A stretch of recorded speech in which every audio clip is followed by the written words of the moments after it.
This is First Contact, Stories of the Call Center.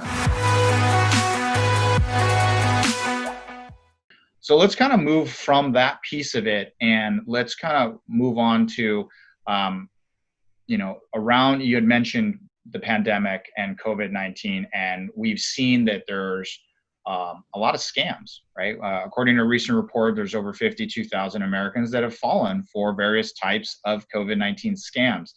So from your side, protecting the legitimate callers and, of course, the consumers, do you think that number is low or high? Do you see from your end that that's actually a major issue that's going on right now and that we'll continue to see it during this time?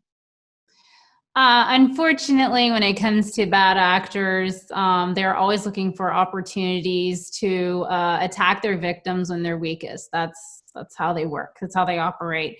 And so I definitely do believe that there is a rise, and we've seen it from the FCC. They're definitely tracking it. The Traceback Group is doing a good job of staying on top of what are the scams that are going on that are COVID related, which unfortunately compounds the challenge for the truly important COVID calls. So Numerical's role in this to protect the good ones versus the bad ones.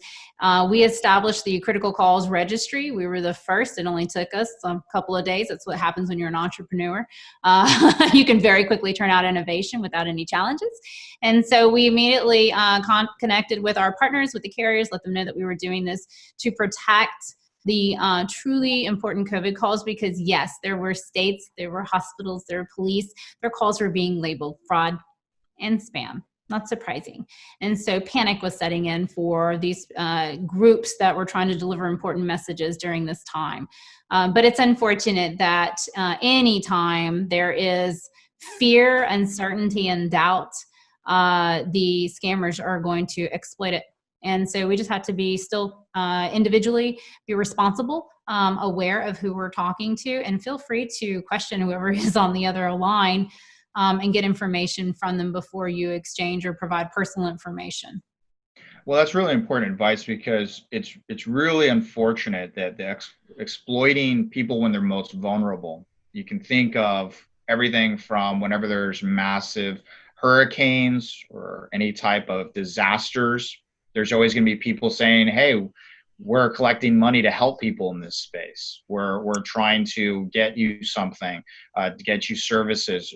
Obviously, right now with COVID-19, that's another piece. You have even people talking about right now that people are exploiting the Black Lives Matter movement. There's a lot of things right now that where there is passion, where there is pain, where there is concern, where there's money to be made, these bad actors go in there. So